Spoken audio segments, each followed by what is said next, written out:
بسم الله الرحمن الرحيم. عن أبي هريرة رضي الله تعالى عنه قال قال رسول الله صلى الله تعالى عليه وسلم أفضل الصيام بعد رمضان شهر الله المحرم. الحدیث رواہ مسلم. نبی کریم صلی اللہ علیہ وسلم نے ارشاد فرمایا، رمضان کے بعد سب سے افضل روزے وہ اللہ کے مہینے محرم کے روزے ہیں۔ دوستو، محرم الحرام کے روزوں کی بہت سی فضیلتیں بیان ہوئی ہیں۔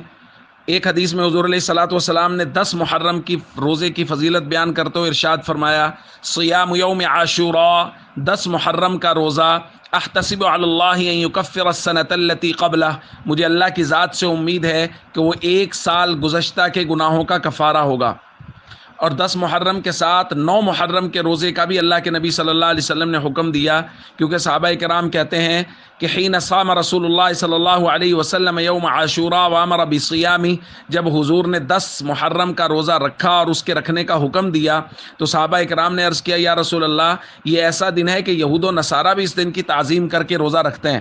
تو رسول اللہ صلی اللہ علیہ وسلم نے ارشاد فرمایا، فَإِذَا كَانَ الْعَامُ الْمُقْبِلُ إِنْ شَاءَ اللَّهُ صُمْنَا الْيَوْمَ التَّاسِعَ، جب آئندہ سال ہوگا تو ہم 10 کے ساتھ 9 محرم کا روزہ بھی رکھیں گے۔ لیکن حضور علیہ الصلوۃ والسلام اگلے سال تک آپ صلی اللہ علیہ وسلم دنیا سے رحلت فرما گئے، تو یہ فیصلہ ہوا کہ 10 محرم کے ساتھ ایک روزہ اور رکھنا ہے، چاہے وہ 9 محرم کا رکھ لیا جائے یا 11 محرم کا رکھ لیا جائے،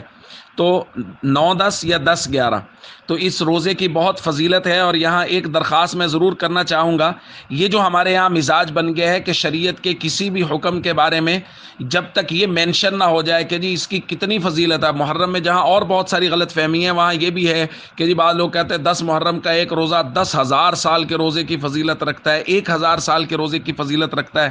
اور یہ جو مزاج بن گیا ہے کہ جب تک یہ مینشن نہ کیا جائے کہ اس عمل سے کتنے سال کے روزوں کا، کتنے سال کی عبادت کا ثواب ملے گا، اس عمل کی طرف توجہ ہی نہیں کی جائے گی، یہ مزاج بالکل غلط ہے۔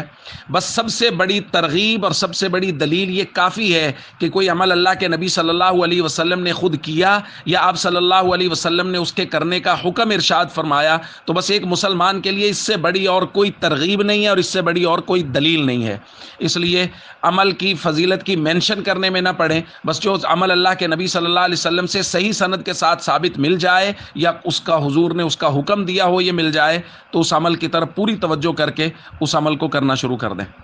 السلام علیکم ورحمۃ اللہ وبرکاتہ۔